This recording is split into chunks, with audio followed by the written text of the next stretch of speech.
Okay, at the bottom, page 62 and page Nun Bet in the Hebrew. Levu alai vani porea. There is a Tehillim, not Tehillim, there is a piyut that we recite, we sing on Shabbos. Ulevu alai banai, ve'idnu ma'adanai, Shabbos hayom la Hashem, right? The day is the day to Hashem. Ulevu alai banai, lend or borrow on me. Kadosh Baruch Hu is giving you an open balance. He's giving you an expense account to spend on him. What does that mean? So there is a notion in Chazal, and we'll talk about what this means, that Hashem says that you're worried about the money you spend on Shabbos, on Yontif, don't worry about it. It's on me. So Zuhi be'etzem kavanas divrei Chazal, Amar lahem HaKadosh Baruch Hu, Yisrael, B'ni, Levu alai. Excuse me, I don't know where you are. I'm on Nun Bet. Nun Bet, the very top. Oh, sorry. It's all good. Levu alai v'kidshu kedushas hayom ve'eminu bi v'ani porea. Trust in me, and I will pay. Gemara in Beit Tezvav Amud Beis. What is the Gemara saying? Gemara is saying, Hemshech Sham, Kol Mizonosav Shel Adam, all of your Parnasa, Kitzuvim Lim Rosh Hashanah. So Hashem just decided between Rosh Hashanah and Kippur for all of us what we're going to earn and lose financially this coming year, right? You're going to panic about gas prices going up, the stock market going down. It's not Shaykh because it's all decided already. So that's already decided. There's an exception. There's one component that was not decided, and that is the amount of money you spend for Shabbos and Yontif. And what you spend to tuition for your kids.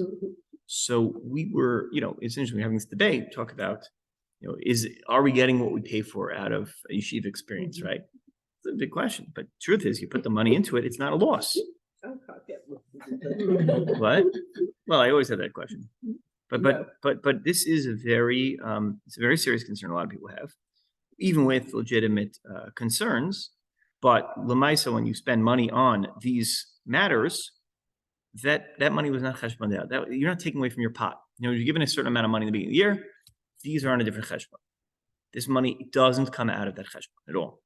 So that's it says she'im pachas, that if you have less pochs and low, the less you spend on Shabbos, the less you'll have. The more you spend for Shabbos, the more you'll have for Shabbos. You can put out, one chicken wing, and because you say, well, that's my minimal amount, but that's what you'll have. If you put out a lot more, so you'll have more. Now, it doesn't mean you have to eat like a chazer, like we do on Yontif, but the point is you don't have to fear. So that's an interesting Mamar Chazal. Parish Rashi says in that Gemara, all of the money that person has, whatever you're going to make in that year, nizon misham, that you will benefit, that you will get parnasa from there. Katsuv lo, it is said, kach v'kach yistacher b'shana zu, so you will earn in this year. V'yesh lo lizorim elasos yitzim meruba, and you should be careful not to spend too much. Lo yosifu lo schar l'mazonos elamash pasku lo. So what is he saying? So one should be careful.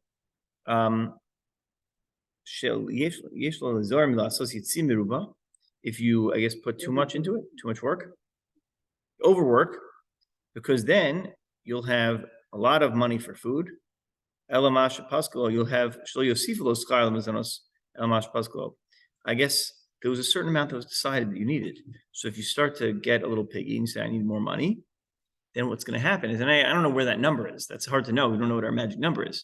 But let's say you say, okay, I work so and so many hours, and the rest of the time I'm going to put towards Torah, towards chasadim, towards family, towards other things that I need. So the moment you say, well, wait a minute, I can make a little more money if I just work an extra night or an extra hour here, an extra thing. The moment you start to push beyond what was determined that you need for your physical and spiritual well-being by Hashem on Rosh Hashanah and Kippur, at that moment, you're going to have leftover. What it says in English is not talking about the work. Lahotzi means to overspend. He should be careful not to overspend because extra income will not be granted. That makes more sense. Okay, I think you're right. Yeah. So I take it back. It means be careful not to but overspend. Yitzia meruba, because if you do that, you're not going to have enough. But it doesn't apply by Shabbos. Where does the money come from then? Right? Is there a magic tree for Shabbos? Lafi ma shahargil mamtziim lo l'shah o la'achar shah. Shirogil mamtziim lo l'shah o la'achar shah. I guess it will. You'll find it. It will show up. You'll get an influx of money for Shabbos. A check will come in that you weren't expecting, right? You get $50 inheritance, right? You pick the community chest, and all of a sudden you get some incredible cash flow. But that's going to happen for Shabbos, and it's going to happen for Yom Tov. But it's not going to happen for the rest of your expenses. So overspending is a dangerous thing in general, and anyone will tell you that.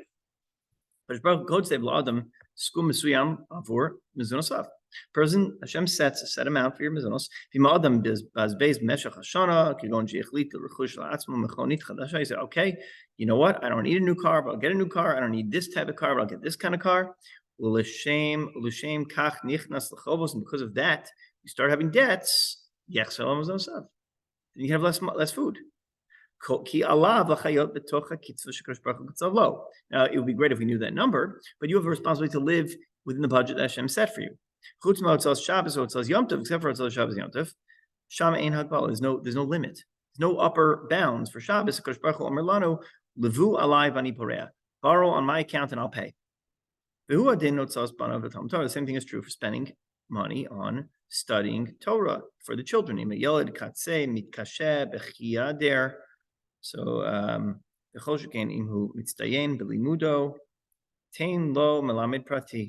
so it says, let's say a person's having trouble in Cheder. Cheder is 2 years ago. He's not, the yeshiva is not working. Or it says if mitzdayen belimudo, or he's very successful and needs something more. Give a special teacher, special tutor. In other words, putting that money in is not a chisaron. Tain lo lil mod o daf gemara. Add more learning than if they need something else. And the more you put expenses into it, even outside of school, right? So if it's going to say, well, I need the money to support the hockey league and the soccer league and the football league and this one and piano lessons and this and all that stuff is great. It's nice. You want a Renaissance child, wonderful. But that's not where you can do uluvu alive on I. That comes from the cheshbon. You can say, okay, maybe piano lessons are more important than an Xbox. It's a very fair cheshbon. But that's all part of your set finite amount of money. But Torah money you spend is not finite, right? And so to hire an additional chavrusa for a child, for yourself, all of that is uluvu alai banai. That's take on God's cheshbon, which is an amazing promise. It also means that of all the expenses that we can complain about, they're all legitimate, but ultimately Talmud Torah is not one we should feel bad about. Kadosh Baruch Hu Omer Hakol al Cheshbon. It's all my Cheshbon. The fact that spending money for children to study Torah is on God's Cheshbon. That makes sense. There are three partners in man: Hashem, and the child's father and mother. And everyone gives a chelek. This is an interesting Gemara here, and you have to understand that a father gives the atzamot, the gidim. Father contributes the bones and the. This is an interesting ancient take on genetics here. Father contributes bones and sinews. The mother skin or bisar, sarot, flesh, hair. Hashem gives spirit and soul. Essentially, all person is basically skin and bones. That's what we're saying, right? Right. Well, muscle is flesh. Muscle. Yeah. Right. So it's a very. It's a what do you call it? It's a very sort of superficial. But on the surface level, what Chazal were doing was they were saying, well, why is it that the man contributes these things? If you think about the genetic makeup of, or the sort of the contribution of a woman, which represents the dam, etc. And you could extrapolate, right, by both a man and woman. So that's where they got this idea from. But he's going to say something that's not based on some sort of science idea. He's going to give you something deeper. When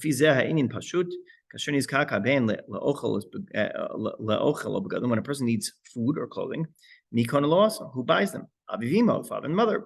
For they created the body. Torah, but there's a partner, a third partner in the relationship, that is the spiritual creator, the one who gives us our neshama and our ruach. Oh, so who's responsible for Torah? Hashem's responsible for Torah. Me, Mishalim, who pays? Me, Shanas, and Neshama. The one who gives the soul. It's funny, I needed to hear this most of today. I'm looking at large amounts of money spent in Israel and in school, and then you start to get, what do they really do? What are they really accomplishing? So you start to think about that, and you realize, wait a minute, this is not even my money. Money I'm spending on Torah is not my money. Hashem has to pay. It's his cheshbon as the third partner in the relationship. Hashem pays for Torah. He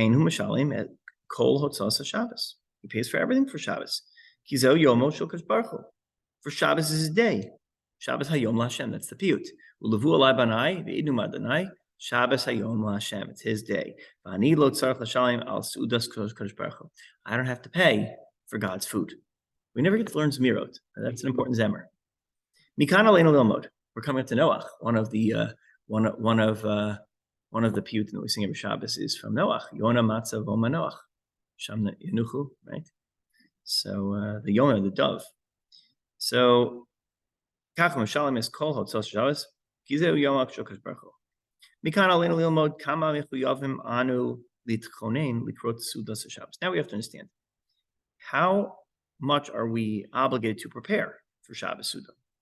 Talatz minu adam shom echad pona elav Baron Rothschild, I think. Ve'omer lo tach yesh lo bas yechida ve'od chodesh ani orech lo chasana. You have yeshli. I have one daughter, and in another month I'm going to make a chasana. Shetzricha can move on liot berama gvov yoser. Kia so kia leVaron Rothschild v'ani chefetz shata tachin es suda ta tiyeh a catering shuli. You will be my caterer. So Baron Rothschild says, I want you to cater my daughter's wedding. Okay, so now you have you remember when you were trying to cheshbon out all the 20 meals you got to make for Yontif? You made a calendar, right? How many meals you got to prepare? It actually requires, it's not just like walking into it. Finally, you have to make a menu, each one, to see how many days realistically am I doing. So I do this before my drashos for Yom Tov season. I look at the Shabbos layout and I look at the Yom Tov way and I say, okay, I'm going to have X number of speeches. And then there's Kohel Shabbos, Chol HaMoed Sukkos. Nobody wants to hear Torah during Koheles. So that's one off. Check, right? And then I make the whole list. And then that same thing, my wife will do. This is the day we do leftovers. This is the day we'll do the milchigs meal. This is the egg meal, right? When we're exhausted, we just want to eat eggs. We have to make the cheshbon. It's not easy. So what kinds of cheshbonos do you have to make in advance of the catering for the big feast? In kol hakavod, gamgem haish ach ineni choshesh ochel lamod she'uchal lamod b'zeh. You say to the person, I'm sorry, I can't do your wedding. I can't make a Rothschild wedding. So Baron Rothschild says, you think you're going to pay for the money, the food? I'm paying for the food. You thought for a moment that when I asked you to make a suda for me that you had to pay for it? Right? It's like your friends ask you to do a show of brachos, and they're a lot wealthier than you, and now you're expected to put up this ridiculous suda to match what their expectations are. So that's what Baron Rothschild says. I don't expect you to pay for it. Lo. Go to every butcher, hadagim, go to the fishmonger, all the bakers, etc. Buy whatever you want. It's all on my account. I'm good for it. Ani can move on obviously, I'm paying for everything. I'm just asking you to put in the work. And I want it to be tasty for the palate. Do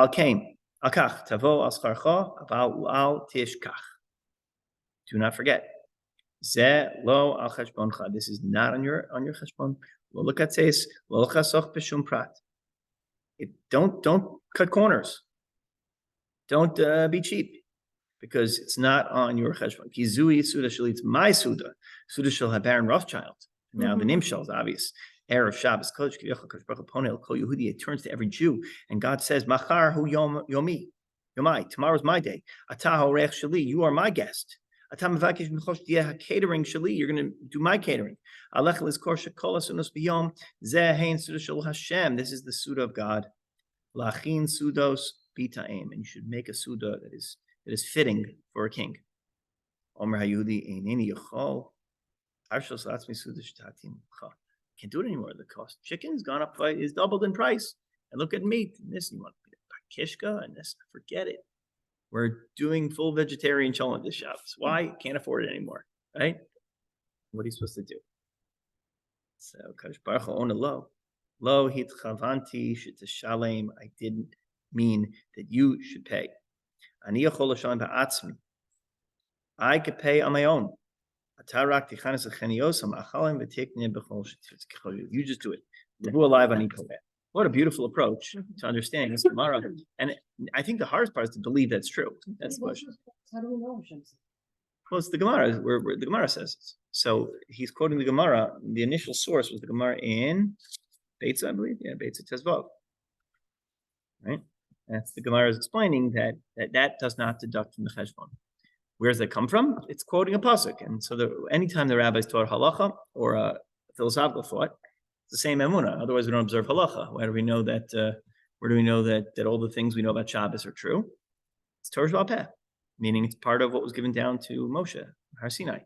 So, to the extent that any of it's true, it's all true. It is true. So, this would be. So this is where what's interesting is this is where drush combines with halacha, right? Because the halachic mandate, Erev Shabbos, is to go and spend and not to start to get worried about well, where's the money going to come from, right? So if you see two types of herrings and you really like one over the other, one for Shabbos, buy the nicer one, right? Why not? That's where you get tested, and test yourself in small ways. You know, I don't think you have to. It doesn't mean we're supposed to do catering every Shabbos because it doesn't matter. It's on God. Probably if you can't make a meal, if it's too much one Shabbos, it would be just too busy. Sounds like that we have a promise, right? We also have the promise, by the way, more explicitly stated by Maaser, by giving our Meiser Ksafim. Every year we have to give a tenth of our Parnasa to Tzedakah. So it's we darshan from the pasuk that's also on God's cheshbon. That if we give it, He'll pay it back. You have to take the time to calculate it, which is tough. People just kind of write checks, and they don't think about what percentage. If you can really think about what percentage it is, you're allowed to test Hashem with it, which is, I think, a tough thing for a lot of people, right? Anything with money is hard. Okay. What are your thoughts, Shira? You look like you're contemplating this. I'm contemplating this. Okay. Okay. So, all right. Mora Mikdash, Mora Shabbos. Next piece, Nandalad. And what page are we in English? 65. Okay. So, fear, awe of the temple, which we've been comparing the whole time, right? From the various halachos, the temple with Shabbos. Shabbos is temple in time, sanctuary in time. And the temple is the temple in place, right? Time and place. And you, human being, you're a temple in Nefesh. Right? We talked about this a little bit on Shabbos and Tzadok. Hashem creates sanctity in Nefesh, Zman, and Makom, in person, place, and time. So Shabbos is the holiest of times. Say Yom Kippur also, but Shabbos. And then the Mikdash is the holiest of places. And then we, right? We are, us who have the Torah, are the holiest of people. And the Beis HaMikdash, Haisa Mitzvah Shomori Mekadesh. The Beis HaMikdash had the mitzvah of Mori Mikdash, rather, fear, awe of the Mikdash. Moshe Gazva Rambam, mitzvah say liroa min HaMikdash. You have a positive commandment to be afraid, or it's awe. It's a combination of fear and respect. Shenemar umikdashi mikdashi tiro. Okay, so maybe he's going to say something controversial. Let's wait. And from my mikdash, you will fear. Remind me, we have a few minutes at the end. I want to share a fascinating halachic component of Shabbos that came up, a great tshuva that I encountered this week that I was dealing with in a very in a critical moment for someone. So Gam Shabbos Kodesh, Das HaYireim, Shabbos self, the Yireim. The Yireim is one of the Mamane HaMitzvos. There's a couple books that came out in time of the Rishonim that were designed to count how many mitzvahs. The Torah says the Gemara says 613 commandments. So everyone's trying to figure out what are the 613, right? So the Rambam has his famous list. He categorizes it based on aseh and los aseh. He has his own system, positive and negative commandments. There's I think it's the smak, sefer mitzvahs katan, I think, categorized based on the part of the body you use to do the mitzvah, right? So mitzvahs use your hands, mitzvahs use your eyes, etc. Then and we have the sefer chinuch, which is via parsha.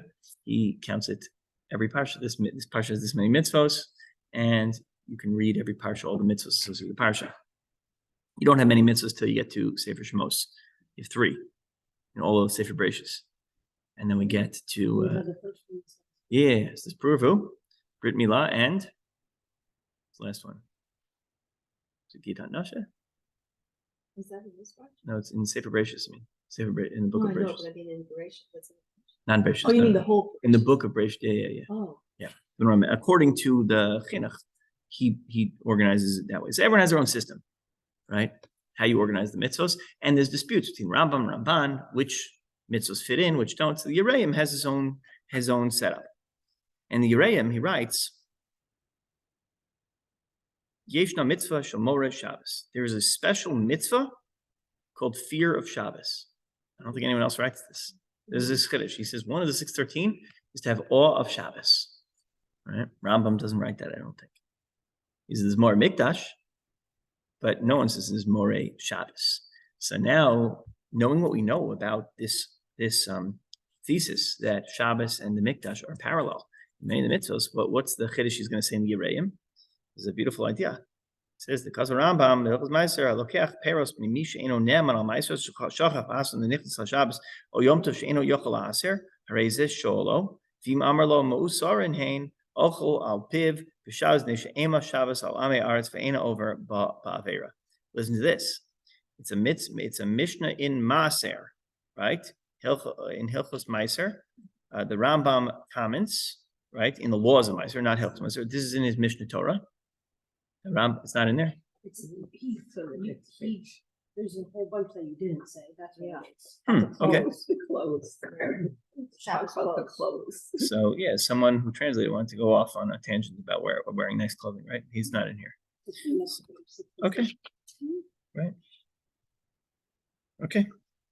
Anyway, so on Shabbos, so the Rambam writes that halokech peros mimish eno ne'aman al ma'asros. So normally I buy fruits. I trust the store, the shopkeeper is careful about separating tithes, separating meiser, separating truma, and I can't buy fruit if not, or I have to separate it myself if they didn't do it. And there are hechsherim in Israel where it say in the store, buying the Machan Yehuda, will say in the Teuda, will say, right, that we separate meiser. And sometimes you have to worry about things like Orla. Right now we're learning Mishnayos Orla. Orla is the 3rd year of growth. 3 first years of any fruit-bearing tree you can't eat. So it will say Lo Chashash Orla in many products. Sometimes they're poor translations. People like these websites that have poor translations in Japan of signs. So there was a food product that said Lo Chashash Orla, and they translated no concern of foreskins. Don't worry, there's no foreskins in this food. You can eat it. Yeah. So someone put in a computer, and Orla also means the first 3 years of fruit. So there are all these mitzvos hatzlios ba'aretz, which those who have been studying Mishnayos daily know that we've been studying a lot of them. We're done in about 3 weeks, all of Zerayim, and we move on to Moed. It's a good time to tap into the Mishnah Yomi. So all these mitzvos that, right, if you purchase peros from someone who's not believed, who's not trusted, they're not observant in this area. The shachach la'asran forgets to take maaser v'nichnas for Shabbos. Now Shabbos arrives. Now you have fruit at your table on Shabbos, and what are you going to do? Can you eat the fruit? Can you not? You didn't separate challah from dough right before Shabbos. So what are you supposed to do now in this moment? So what are you supposed to do? You can separate it at the time. I mean, you can, after it's all baked, if you accidentally forgot it, you can just put it all together. Sheni yochel aser. So let's see. So hareze sholo.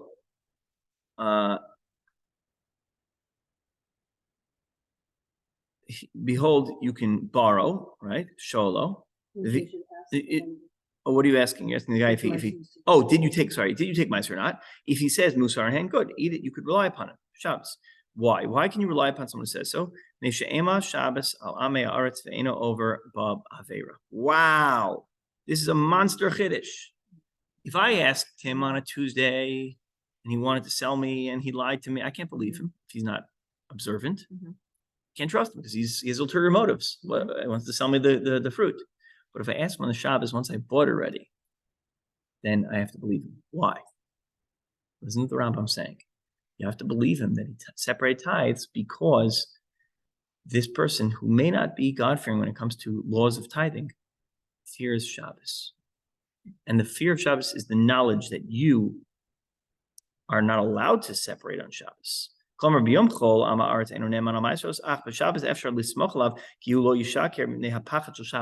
The fear of Shabbos itself will prevent him from lying.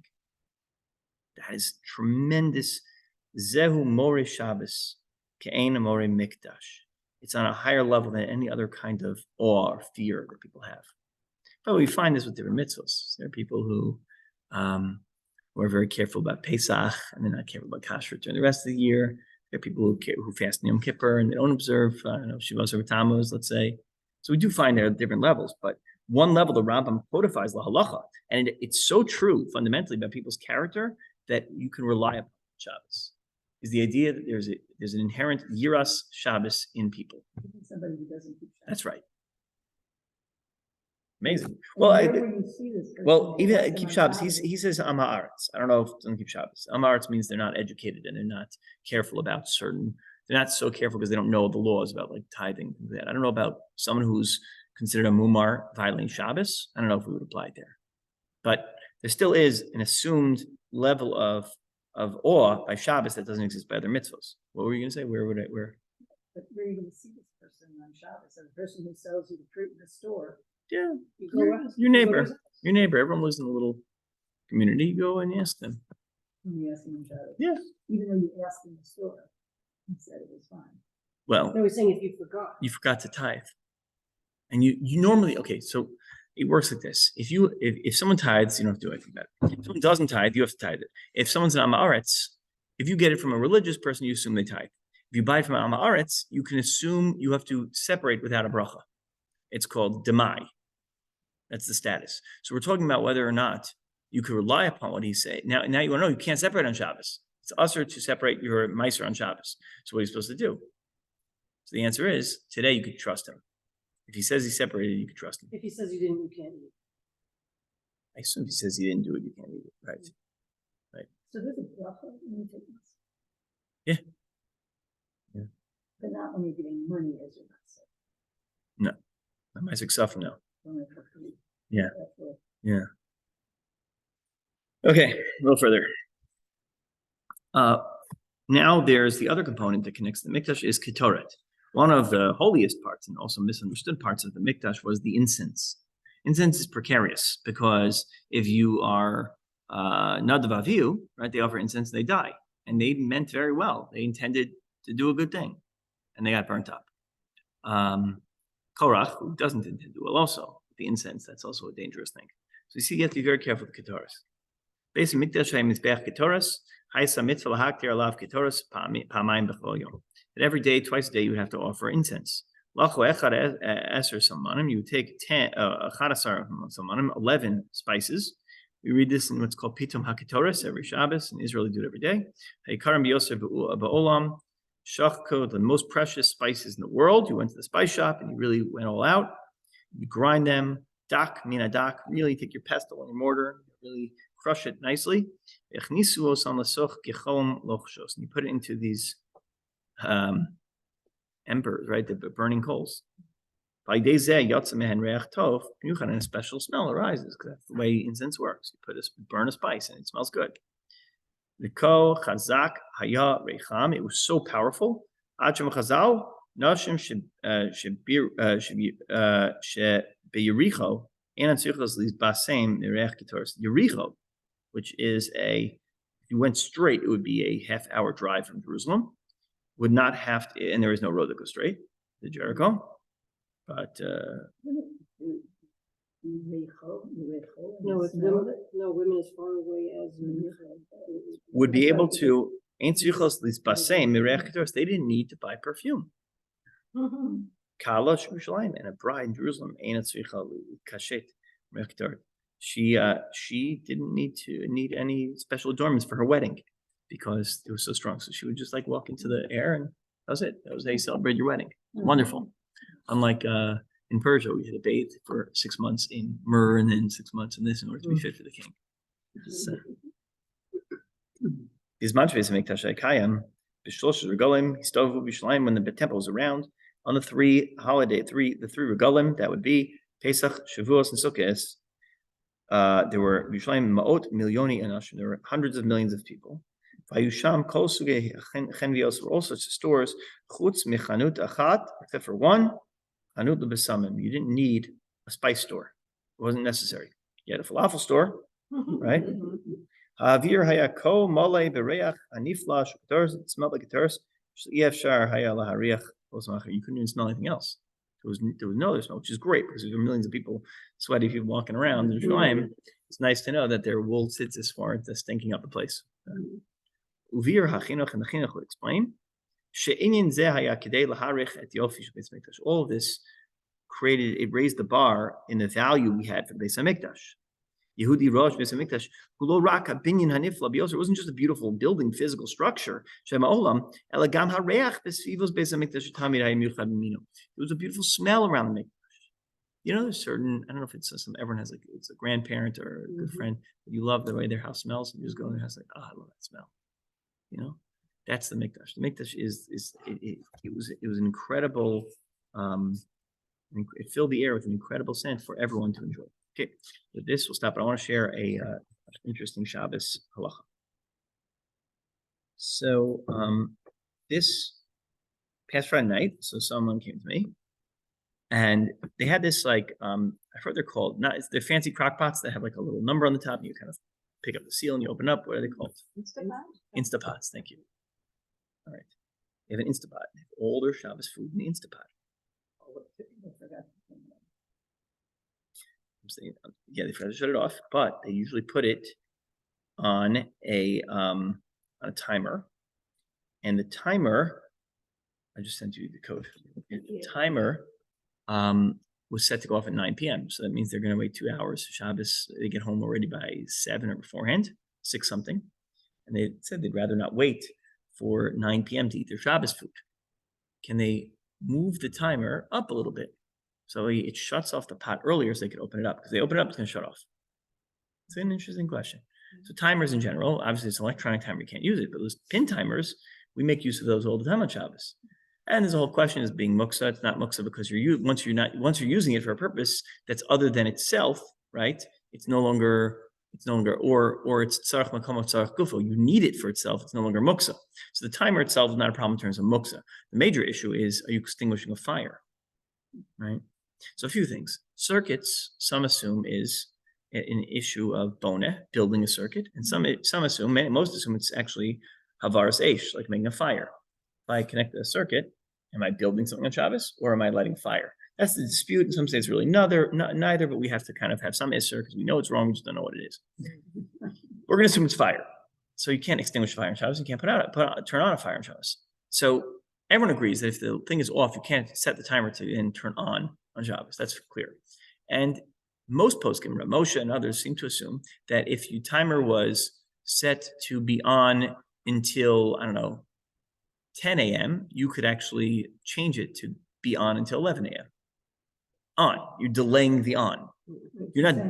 Yeah, it's a mechanical timer. You could delay it from 10 a.m. to 11 a.m. It means the light will stay on longer. It's on right now. All I'm doing is I'm just extending the on by putting a pin in it. I'm not shutting it off. If anything, right? And I'm not adding, this is a hashash, you're adding fuel, but it's not like fuel. It doesn't work the same way. And fuel even would be just a problem of muksa. So it's really not an issue. So what I'm really doing is extending it. That's fine. There Moshe writes that in his Chuvos, in Chelik Dalid of Orach Chaim, and in your De'ech El Gimel. Then he says, what about extinguishing it earlier? Is that allowed? Can you pull out the plug so that the timer goes off earlier? Pull the plug in or pull the pin up? Well, you're gonna push the pin in or pull it up, whatever you do with the pins. It used to be they would put these pins in, and now there's push buttons, the new ones. So can I push the pins down so that instead of the extinguishing of the flame going out at 9 p.m., it will go out at 7 p.m. and they'll be able to eat at 7:10 when they open up their Instapot. Is that allowed? So he says, no, you can't do that. That's gram kivoy. It's indirect extinguishing. So we're kind of stuck. So we looked into both of most Jews can find. I saw someone quote that maybe in the Mincha Shlomo there may be a heter, but it didn't say what the heter was, and I didn't have it in front of me. I don't know Mincha Shlomo. So I went home after I told him sorry, and I instead of eating my meal, I looked in some other svarim, and I found the Shmir Shabbos Kodesh who says you can't do it, and in the end he says b'shas tzchak, in a great need, like a choli, a sick person, you could do it. And the logic is, I think, predicated on the idea that it's we call psik resha. Psik resha means cut off a head of a chicken to lo yomos and it won't die. If I cut off the head of a chicken, is it going to die? I'm pretty sure of that, right? Okay, that's a psik resha. So if I take a really heavy bench and I drag it through my backyard, I'm confident it will make ditches. Psik resha. If I move the timer up from 9 p.m. to 7 p.m., I'm sure it's going to shut off at 7 p.m. So there's a psik resha there. Psik resha, everyone agrees by a psik resha, if it's for sure going to happen, I am not allowed to do it, at least midrabanan. But there's an exception that sometimes we allow. It's called psik resha lo nichalei or psik resha v'lo ichbeslei, where the activity it's going to do is actually not good for you. So I know if I can open up my fridge and I tape the button, light's going to go on, and that's good for me. I can't say it's not good for me because I need light. Even if it's a well-lit room, it still helps me. No one's going to be like, there's a light in there. I can't believe it. Nobody cares that there's a light. In fact, it's good for you, right? Therefore, opening a fridge where you know there's a button, where there's a button's going to pop open is a problem. I'll tell you the great story about that. There's enough great way to work around that. If you discover the fridge's light is on when you open it and then you can't shut it. So what about where you don't care? I don't want the pot to stay on longer. Who wants the pot to stay? I don't want the pot to shut off. I don't care if the pot's on or off. I want my food. I just don't want to push a button to get my food. But the pot being on or off is irrelevant to me. So that's already one line of leniency. Based on that, and the fact that, and then I found later in Mincha Shlomo, and he says as Shmir Shabbos Kodesh, his Rabbi was Shlomo Zalman Auerbach, that if you are certain when you move the pins, you're not going to shut it off in that moment. You push too many pins, it's going to click off. So don't do it that close. Leave a little space. He says, b'shas tzchak, in a great need, you could do it. So I ran over to the house, and Shalom and I went into the first house, and we told him, and they gave us brownies. And I asked Shalom afterwards, what did we accomplish there? What do we do? Were we paying attention? He goes, yeah, we got brownies. Like he thought the whole trip there was about brownies. I missed the whole thing. I was like going over a safer the whole time, but okay, you make an imprint on kids. But that's what we found. I later looked up the tshuva in Mincha Shlomo after Shabbos, and he says Shas Chak doesn't just mean a sick person; it means a great need. Someone doesn't have Shabbos food. So they were able to do it. Yeah. I mean, It's really not such a great need. Yeah, they could have. It is a great need. You're gonna wait 3 hours for Shabbos food? No, it's ridiculous. I don't think. I think that's too. If you open up the crock pot early, I mean, if you just open it up while it hasn't shut off, what will happen? It will shut off. Oh, and they need it for tomorrow? No, they wanted their food now. So it shuts off automatically when you pull it out? Yeah, and you open up the lid. So that's the problem with extinguishing yours. Yeah, I told them they should drill a hole in the side of the crock pot and get the food out, but they didn't like that option. First of all, the drill. Why not? You could destroy. You use your hands, scratch the walls, right? Anyway, so that was the interesting shows. Okay, we'll stop here. Thank you so much. You did